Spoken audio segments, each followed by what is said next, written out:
저희 쭉 보신 것처럼 이렇게 사실상 대선 행보를 시작한 윤석열 전 총장을 갑자기 비판하고 있는 김종인 전 비대위원장입니다. 먼저 위 주제부터 만나볼 텐데요. 불과 몇 달 전만 하더라도 윤 전 총장을 향해서 아낌없는 신뢰를 보내다가 최근에는 지지를 초래한 듯한 한 발언을 했기 때문입니다. 그간 발언들이 어떻게 바뀌었는지 저희가 한번 모아봤습니다.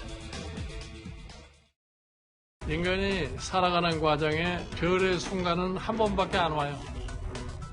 과거 대통령들도 봐도 무슨 이것저것 다 알아가지고 대통령 온 사람 별로 없어요. 단순한 검사만 하는 검사가 아니에요. 대단히 정무감각이 많은 사람이라고.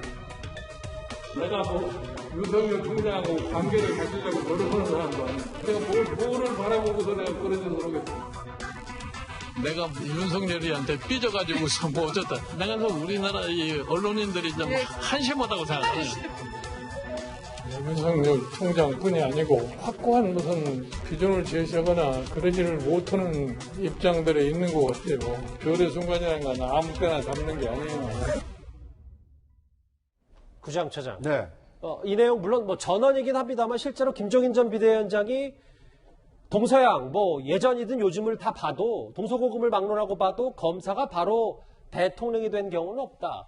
이 발언 꽤 의미심장합니다. 네, 어떻게 보면 이제 팩트로 누군가를 저격했다 이렇게 볼 수 있는 문장이기 때문에 그런데요. 지금 거론되고 있는 대선 후보군 가운데 이 검사 출신은 좀 유일하게 지금 윤석열 전 총장 한 사람밖에 없습니다. 그러다 보니까 이 김종인 위원장의 저 얘기가 검사가 대통령이 된 경우는 없다. 즉 애둘러서 다른 속뜻을 해석을 해보자면 검사 출신 윤석열 전 총장이 대통령이 될 가능성은 동서고금을 봐도 그렇게 높지 않다. 이런 얘기를 저런 문장에 좀 담고 있는 것이 아닌가 하는 생각이 듭니다. 예. 근데 조상호 부대변인, 그러면서 여러 가지 덧붙였던 말 중에 수사 같은 한 분야만 했지 다른 분야를 잘 하겠느냐. 지금은 경험 있고 노련한 리더십이 필요한 시기 아닌가. 이 말이 정말 윤 전 총장을 겨냥했든 안 했든 이 말에 대해서는 조상호 부대변인도 동일하십니까? 글쎄요, 저는 꼭 그런 부분은 아닌데요. 근데 저 말은 예전에 김종인 전 비대위원장의 본인의 말과도 좀 달라요. 과거 김종인 전 비대위원장 본인이 뭐라 그랬냐면 대통령이 꼭 구체적인 것까지 다 모든 분야에서 잘할 필요는 없다. 이렇게 잘하는 전문가들을 잘 쓰면 된다. 이런 얘기를 먼저 했었거든요. 그때는 이른바 별의 순간이라는 발언 직후였던 걸로 저는 기억하는데, 그러니까 이거는 지금 보면 김종인 전 위원장이 윤석열 전 총장을 해석할 때 어떤 그 후보로서의 자질을 놓고 본인의 입장이 바뀌었다고 보는 게 맞는 것 같습니다. 그 취지는 본인의 볼 때 지금 윤석열 전 총장이 하고 있는 이러한 방식, 자맹을 하면서 국민의힘의 의원들과 접촉하는 이런 방식이 마음에 안 들 수도 있고요. 자신에게 손을 내밀지 않았기 때문에 그 부분에 대한 불만이 있을 수도 있고, 또 최근에 윤석열 전 총장이 장모와 관련된 발언을 하는 걸 보면서 그분의 갖고 있는 어떤 균형 감각이라든가 공정과 정의에 대한 감각에 대해서 의문을 품을 수도 있습니다. 근데 어떤 의미인지는 모르겠지만 지금 김종인 전 위원장은 과거 윤석열 전 총장에 대한 평가를 지금과는 달리하고 있다. 그렇게 해석하는 게 맞는 것 같습니다. 그러니까 조 부대변인도 김종인 위원장의 변심이라고 보는 게 맞다. 이런 얘기입니다. 맞습니다. 예. 사실 검사가 대통령에 직행한 적이 없다. 이 발언 좀 논란이 식지 않으니까 김종인 전 비대위원장이 추가 인터뷰를 했습니다. 일반론적인 얘기일 뿐 윤 전 총장을 두고 한 말이 아니었다. 또 내용이 있는데요. 윤 전 총장 만날 가능성에 대해서 이제는 시간이 너무 많이 갔다. 별로 관심이 없다. 이 발언은 어느 정도 온도차가 있어 보이는데 검사가 대통령 직행한 적 없다는 말을 윤 전 총장 겨냥한 게 아니다 이렇게 얘기를 하고 있긴 하거든요. 그래서 대한민국 대통령이 한 100명쯤 되면 그중에서 검사 한 사람이 없다라면 또 설득력 있겠어요.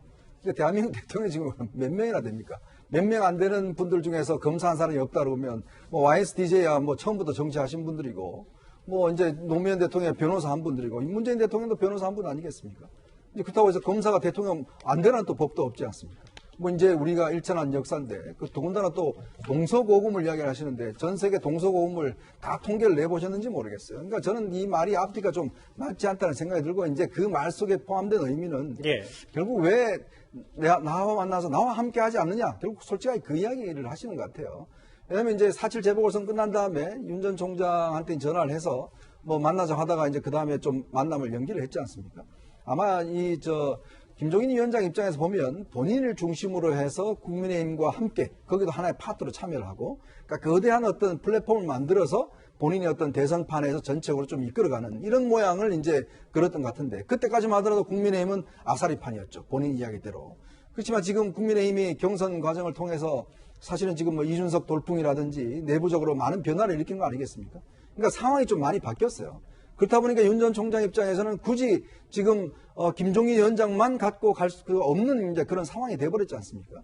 이제 그래서 이제 국민의힘의 조기 입당 이야기가 나온 것인데 한편으로 보면 오늘 이제 이철우 연세대 교수 지금 윤석열 총장의 이제 친구라고 하는 예. 이분이 이제 국민의힘 조기 입당은 좀 너무 과한 것이다라는 이야기 나왔잖아요. 예. 저는 아마 이런 부분을 또 고려한 것 같습니다. 지금 뭐냐면 김종인 위원장도 함께 가야 되는 측면이 있는 거거든요. 굳이 김종인 위원장을 지금 불편하게 할 필요는 없는 상황이라 보니까 그래서 아마 저는 이철우 지금 교수가 황급히 언론 인터뷰를 통해서 바로 가는 거 아니다. 지금 뭔가 좀 시간이 있다라는 투로 이제 인터뷰를 한 이유가 바로 저는 김종인 위원장의 저런 발언들 이런 것들을 전반적으로 고려한 상황이 아닌가 그렇게 생각이 듭니다. 아, 잠시만요. 그러니까 이현정 의원님 말씀은 지금이야 김종인 전 비대위원장과 윤 전 총장의 관계가 좀 소원해 보이다고 하더라도 조만간은 뭔가 복원될 수 있는 계기 혹은 보수 야권 대통합에는 분명히 김종인 전 비대위원장의 역할도 있을 거다. 저는 뭐 충분히 있다고 봅니다. 오늘 지금 이제 11일 경선하지 않습니까?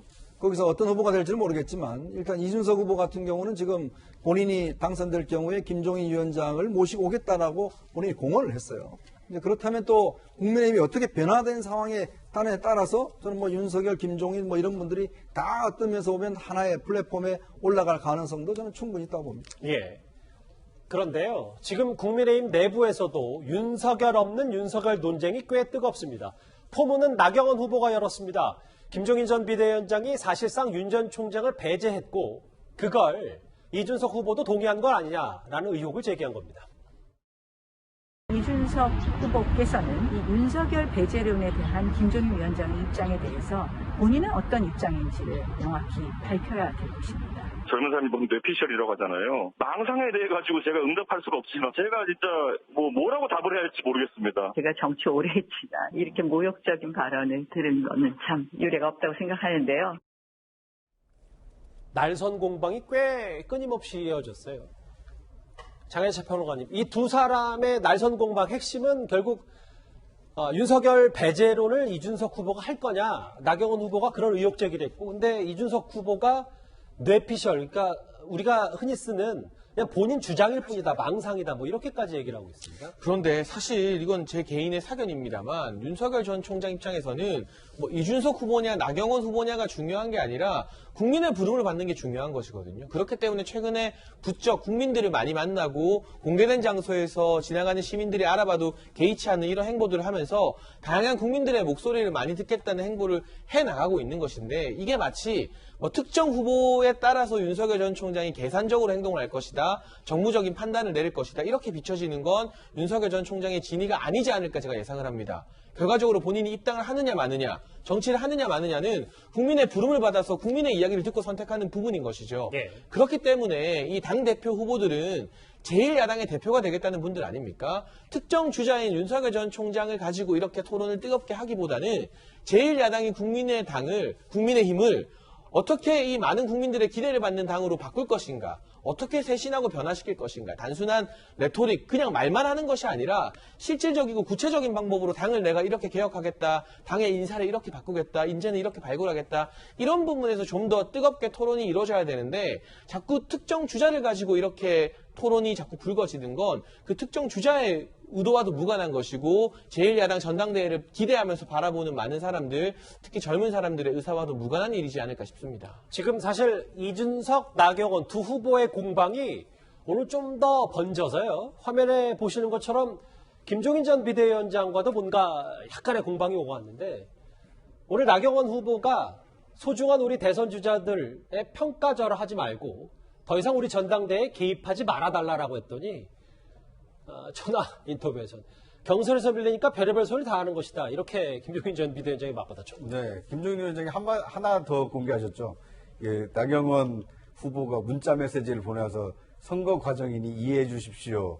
이런 문자를 보냈다는 얘기까지 공개를 했습니다. 아하. 그러니까 그만큼 이제 나경원 후보로서는 더 많은 당원과 이 대의원들의 이제 지지를 끌어모으려다 보니까 이제 상황 논란이 있는 이 김종인 위원장 그리고 윤석열 전 총장을 배제하는 듯한 얘기를 하는 이 김종인 위원장에 대해서 이제 상당히 이제 비판의 수위를 높였는데 앞으로 또 같이 해야 될지 모르는 그 이 전 비대위원장 아닙니까? 이제 그러다 보니까 이제 김종인 위원장은 뭐 선거니까 그러려니 이해한다라고 하면서도 나경원 전 그 후보의 좀 어떻게 보면 약간 이중적인 모습을 좀 방송을 통해서 이렇게 좀 비꼰 것이 아닌가 하는 생각이 듭니다. 아, 그러니까 구자영 차장의 말씀을 조금 더 세분화해서 말하자면 나경원 후보가 분명히 언론을 통해서 본인 SNS를 통해선 김종인 전 비대위원장에게 큰 소리를 쳐놨는데 네. 김종인 전 비대위원장에게 알고 봤더니 이렇게 큰 소리 쳐놓고 안으로는 네. 문자 메시지를 보내서 좀 이해해달라 이렇게 얘기했다는 거잖아요. 그렇습니다. 그런 얘기를 김종인 위원장이 공개를 했습니다. 그러니까 이 나경원 후보가 저렇게 얘기를 하는데 사실은 뭐 꼭 나를 공격하려고 하는 얘기가 아니라 선거 과정이니까 자기한테 좀 유리하려고 저렇게 하는 거다 이런 얘기를 한 것입니다. 어떻게 보면 지금까지는 잘 공개되지 않았던 이 정치와 이 선거의 이면이 좀 공개된 것이 아닌가 하는 생각이 듭니다. 이현정 의원님, 나경원 의원이 약간 좀 머쓱해질 것 같은데, 근데 이 주제 어쨌든 정리를 해보면, 뭐 이런 공방 말고도 김종인 전 비대위원장의 머릿속에는 그래도 이준석 돌풍이라는 그 단어가 꽤 자리를 잡고 있는 것 같습니다. 그렇죠. 아마 김종인 위원장도 처음에는 이 부분에 대해 좀 부정적으로 보다가 말씀이 좀 많이 바뀌신 것 같아요. 그러니까 제가 옛날에 한번 그런 말씀 드린 적도 있는데 지금 이 이준석 열풍이라는 것 자체, 그러니까 물론 이준석이라는 개인의 어떤 열풍이 아니라 이걸 중심으로 한 이제 국민의힘의 변화와 세대교체의 흐름 자체가 사실상 윤석열 현상보다 더 어떤 면에서 보면 굉장히 정치적으로는 의미가 있을 수가 있다는 거거든요. 그런 김종인 위원장도 이야기했지만 이렇게 될 경우에 이제 앞으로 정당이에요. 이 시스템과 이게 상당히 많이 바뀌게 될 가능성이 있습니다. 우리가 생각했던 어떤 전통적인 정당의 의미보다는 이 세대교체라는 이런 걸 통해서 실제로 이 정치인의 어떤 발굴 시스템도 바뀌어질 것이고요. 정책 변화가 저는 굉장히 격동에 있을 수 있다는 생각이 드는데 문제는 지금 이제 경선전이 이제 막판으로 가면서 굉장히 치열하다 보니까 서로 간에 마음의 상처를 주는 이야기들을 많이 하고 있어요. 그러니까 이게 이제 이 경선이 끝나고 나면 자칫하면 이게 지금 탄핵 옛날 그것까지도 다시 또 이어질 수 있는 가능성은 충분히 있습니다. 그건 아마 새로 선출된 대표가 이 문제를 어떻게 극복하냐에 따라 달려 있겠지만 어쨌거나 지금 현상으로 보면 너무 지금 감정적, 물론 이제 워낙 치열하게 전개가 되다. 오늘 뭐 지금 벌써 투표율도 꽤 높더라고요. 20%가 훨씬 넘어버렸으니까. 워낙 치열하게 전개되어 있다 보니까 서로 입이 상당히 거칠어지고 있지 않는가 생각이 듭니다.